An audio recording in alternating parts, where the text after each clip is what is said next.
I'm Chelsea Zaccato. And I'm Natalie Heacock. And this is Lumber Slingers. Each podcast, we will be bringing you relevant and useful industry information, including interviews with top lumber professionals and discussion of current events in the industry. Whether it be lumber grading, industry and market trends, or who's who in lumber, we hope to extend your current tally on industry knowledge.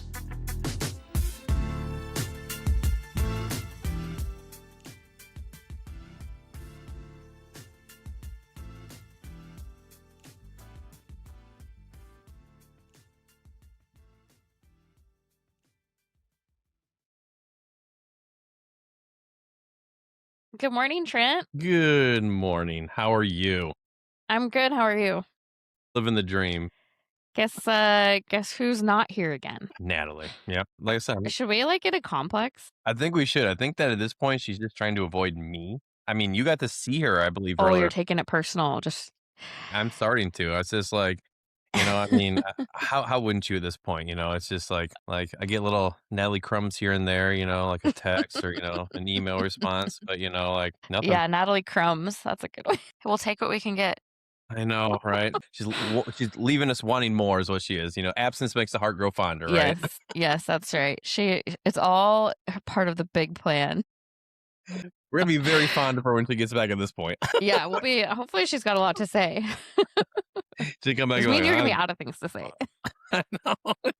Well, we actually, both of us just got back from the NAWLA T-100 conference. Have you heard of that? I have heard of it. I did not get the pleasure to go this year. Scheduling didn't work out, but it sounded like it was going to be a pretty awesome event. From everything I've heard, it sounded like it was an awesome event. It was an awesome event. It was 3 days, and I feel like I walked away with a lot. It's kind of one of those events where you're not going there to make a transaction, kind of like, Traders Market. You're there to build business and come away with some POs and some sales orders and all that. And it's a little bit bigger picture than that. That's something that I really enjoyed. I learned a lot from a lot of the leaders in the industry of some of these big companies and big lumber companies, that it's really cool to get exposure to that, because you can bring it back to your own company, what you've been learning from them. So if you're thinking big picture of how you can grow and what you should be considering inside your business and learning from some of the greatest business leaders in the lumber industry, you get exposed to that. So, you're not there looking for a sale or a transaction. You're there looking for something that's you can bring back to your company. It's almost like you're watering a plant to grow even further. So I know Natalie and I came back with a lot of ideas, a lot of good conversations, and a lot of things that we can consider and bring back to our own companies. And it's called T100. So they basically, I think you can bring 1 to 2 people from your company. It was an invite-only event. I don't know how it's going to go next year. This was kind of a rebrand of their leadership event. So this year was the first year of that iteration. So I'll be excited to see what they plan on for next year. The location was amazing. The networking was amazing. It was a smaller, more intimate group, and you got some really good one-on-one time. I mean, I felt like I always got to sit at a table with different people, and I got to have great deeper conversations. And then, you'd kind of remember that person because the group was so small. You weren't trying to remember everybody's name. And so I would say, and then on top of that, they had sessions that were just incredible. They had really great speakers. They had great panels. They had one round table session where we sat on round tables and had topics to discuss. And there was an MC that really kept the event moving along. So that was really well done. It was a different event for NAWLA to do. And I came away feeling like this was an upgrade from the leadership conference that they used to have, and completely different. You can't compare the two. So very excited. I'm excited to see what happens with this. And I hope it only grows on what it is, because I thought for the first year, it was very well done. And props to the NAWLA staff and also the NAWLA T100 committee for pulling off this new event. It was really cool. That's awesome. And I also realized that, how excited you were to meet some of the leaders. You know what that means about you, though. That means that you're a leader, too. Yeah. Just saying. I was like, who, me? Yeah. Other people are going, I got to meet this awesome lady. Her name was Chelsea. She's a great lead. So, I mean, just saying. So, I mean, yep. People are learning from you, too. So, that's it's yes, pretty cool well, thing. I mean, I was surrounded by greatness. So I definitely felt like The cool part that I remember thinking was you want to be in a room where you feel like you're like the least knowledgeable because you can learn a lot. Now, there were some people in that room where I was like, they are the smartest person in this room. I don't know what they might be getting from us or me, but I mean, I definitely felt like that having that type of exposure and learning from some of these leaders was a really, really cool experience that I'll always remember. I think that also to push back on your assertion there, I think that people can always learn because I mean, I think that when you like the people that are the best leaders and the most knowledgeable, the reason they're that way is because they have gone through experiences and they listen to other people in different areas and they can still learn from them because what they went through and what you went through and you're going through and what they're going through is very different. So, I would imagine they is. probably everyone can learn from that. And I mean, you're at the traders market, you can learn from all aspects, but here it's kind of nice where they can just really take in information from people that are in a similar level at their organization, even if they're working for massive, thousand people, multi-thousand people company compared to a smaller one.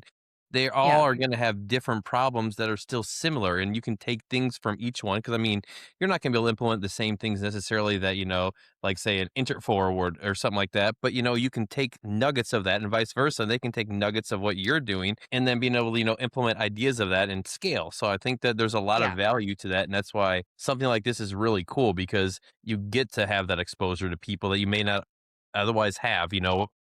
From different companies that, it's harder to find those that when you're at a NAWLA traders market, because they may be there, but there's thousands of people where here you're like, I can actually see them and it's an approachable thing. So, I mean, I think that's a really cool idea and a really cool event. And the size of it, I think I'll be interested to see how it goes going forward, like you said, because I think that there is some major benefit because there's so many people, which is, I mean, it's not possible to solve that problem because it is what it is. I mean, so I like the idea and of two vastly different events with two 100%. vastly different purposes. So exactly for traders market, you do want to be with that many people. You accomplish a lot more. You get to you can like the amount of time and money you save by being at traders market to see 20 people that you'd have to go travel and see otherwise.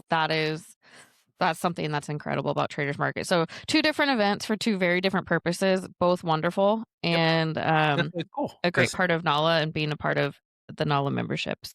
No, and that's why it's cool because what you did at the T100 is not what you would necessarily be doing when you're at NAWLA, and that's why it's such a cool thing because it's much like you said, it's got a different concept to it. So it's cool to have those it's not like it's like the same concept with just a smaller group. It's a completely different concept, which I think is where a lot of that value comes in because it's truly a learning one. It's not, I'm just going to get it in a PO. Like you said, it's a very, very cool concept, so I'm very excited of how they did the rebrand. I think that it makes a lot of sense. And I'm glad that it was as successful as I was hoping it would be because, that's great for the industry. And I think great for the people that went there. So, and we need some positive. More to come on that.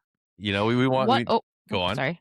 You mentioned Interfor earlier, so it reminded me, it clicked my memory of Donna Whitaker. She was honored at this event for the Mulrooney Award. Yep. And that was really cool I got to witness her receive the award as the first female recipient of that very highly esteemed award. And she's well-deserved and literally the classiest lumber lady I've ever seen. She just kind of floats through the room and you're like, we there's a tour that we did on one of the days of this event.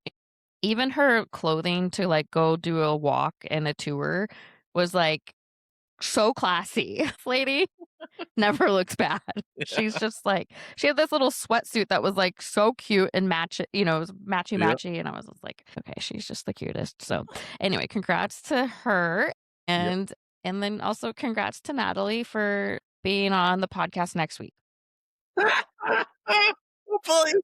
Knock on wood. Yeah, knock on wood. Come on, Nat. Come on. We miss you. But anyway, so what else is going on? Oh, it was an interesting week, I think, news wise. It wasn't as like blustery with, a lot of like, smaller things like that, like we've seen some weeks, where it's just like, boom, boom, boom.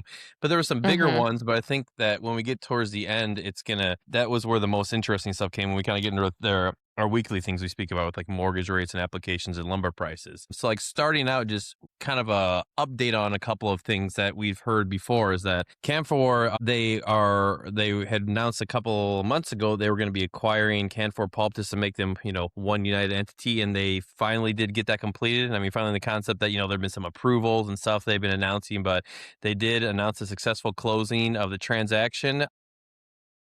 That's all. They're all officially under one common ownership now. All right. Another update of something that had been announced I think this was at the end of last year, was in December, if I remember correctly, that Arclin was acquiring Willamette Valley Company. That was officially completed. That was actually completed in February. I got the announcement recently. So, I mean, it was a little bit delayed there from when we're reporting it, but that one was completed. We spoke about that, I believe, after we got back from Christmas break. I think we did. If I remember Yeah, I correctly. do remember.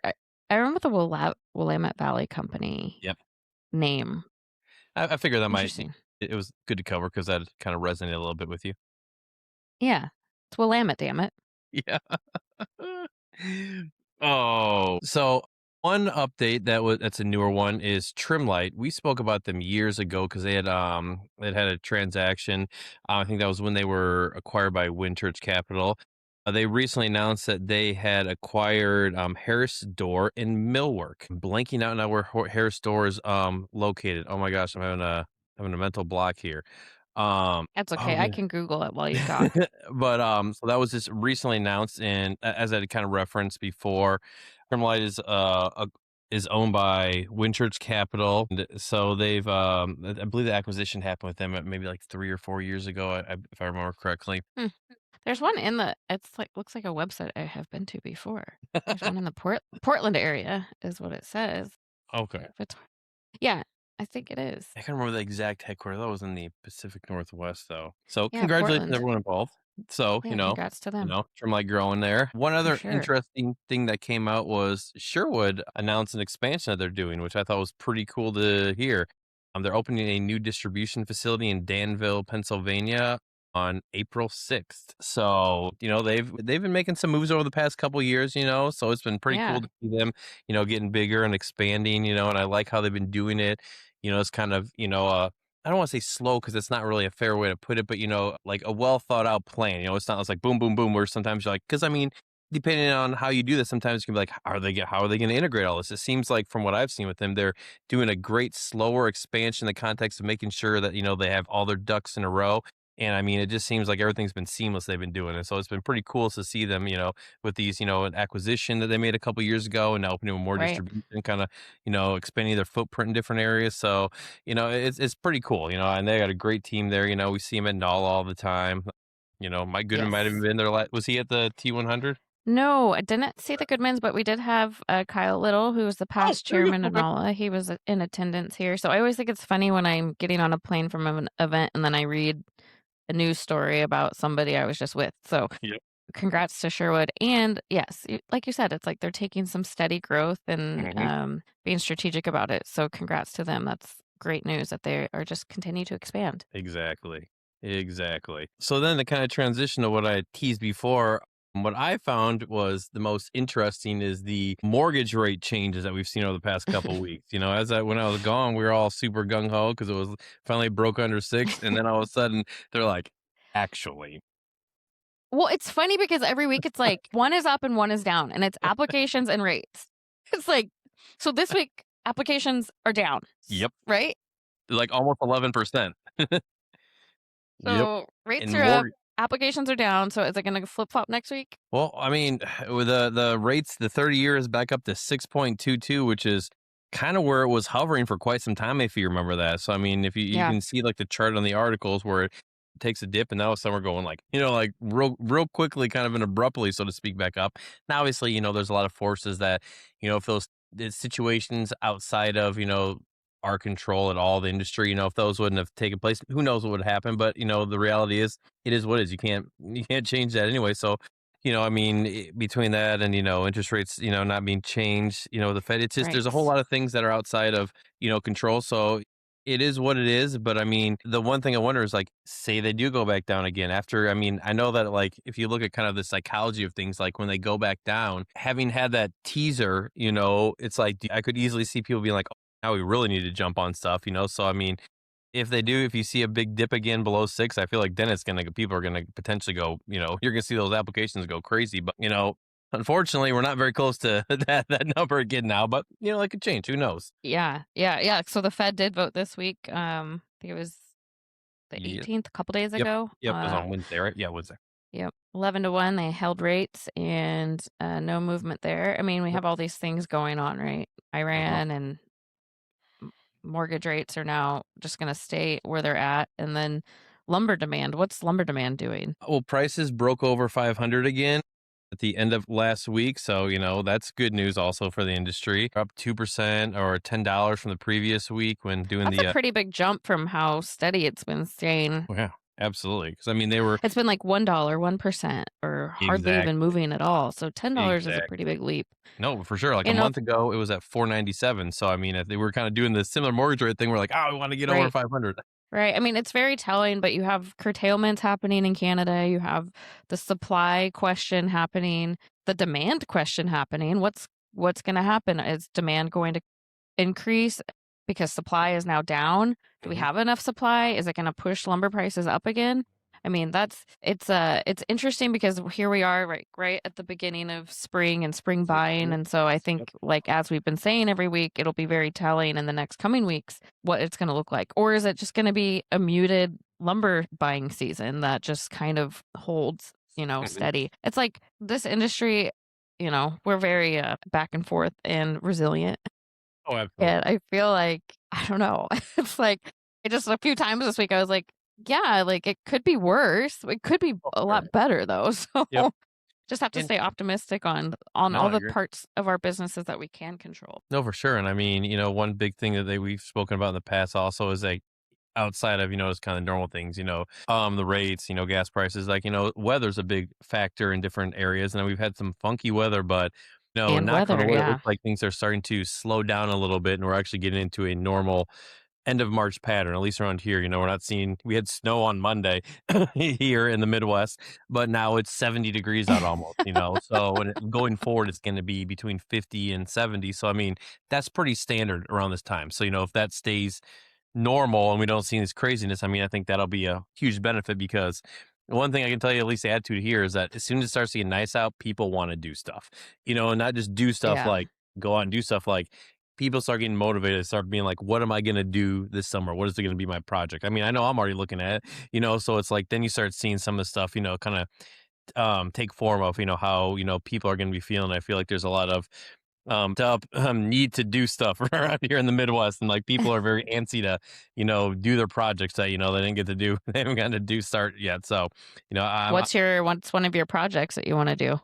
New shed. That's one of the ones this year. So I'm going to finally pull the trigger on doing that because we had to get rid of it when we removed some trees a couple years ago that were growing very not good around our house. So we're going for the new shed. And, we've spoken in the past about doing an addition. I'm still on the fence about if I want to pull the trigger on that this year. I feel like I might do it next year just because of, a lot of different, things around here. But it's something I want to do because I'd like to add on to our kitchen and expand the house a little bit in the back. But, it's kind of, there's a lot of things that I've been rolling around my head. And I think one of the things we got to do, not lumber related, is that we want to get a new car because the other car is this bad. So it's like, I kind of want to maybe do that and then the shed and then next year look at that, so I don't know. But, this is the point. It's like I want to do stuff, I want to build. Like, I mean, I'm looking at new decks and stuff too, but that kind of new windows. So, I mean, there's a lot of stuff that's on the docket. When you own a home, there is no end to the projects you could be doing. So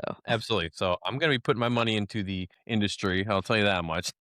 You get paid from, I earn money from, working in the industry, and I'm going to be putting it right back into it. A bulk of it. That's right. That's right. And we did see Patrick Adams, your 526 Media, at this event as well. It was good to see him, and appreciate all that you guys do for our industry and bringing us the news every day, and then also just keeping us looking cool with the publications that you put out. So yep. I'm excited about the coming up year with our company as a whole. There's a lot of fun things we have planned, and Even with the Lumber Newswire, we're looking to do some cool stuff with that too. So, more on that in the coming weeks. So, I don't want to let the cat out Cool. of the bag yet, but some fun little things we can talk about on the podcast. So, I think it's gonna be a Ooh. really exciting year across the board for me personally, and then our company as a whole. And it's I'm excited. 2026 is going to be a banger, as the kids say. Ooh, I'm excited. Well, stay Gonna get tuned for banger. those updates. Maybe when Natalie comes back, Yeah. Well, we'll have something to share. we'll see. All right. Well, hey man, it was good to see you, and we'll see you next week. I'm gonna make Natalie be here, whether she likes it or not. If not, we might have to get an AI Nat bot or something like that. An Natbot. Let's do Yeah. it. Let's do it. I feel like she'd be down for that too. I feel That'd like be she'd pretty be open amazing. to having that. Yeah. I I'll talk love to it. her about that and see Natbot. which one is better. All right. Have a good weekend. All right, you too. Bye. Bye.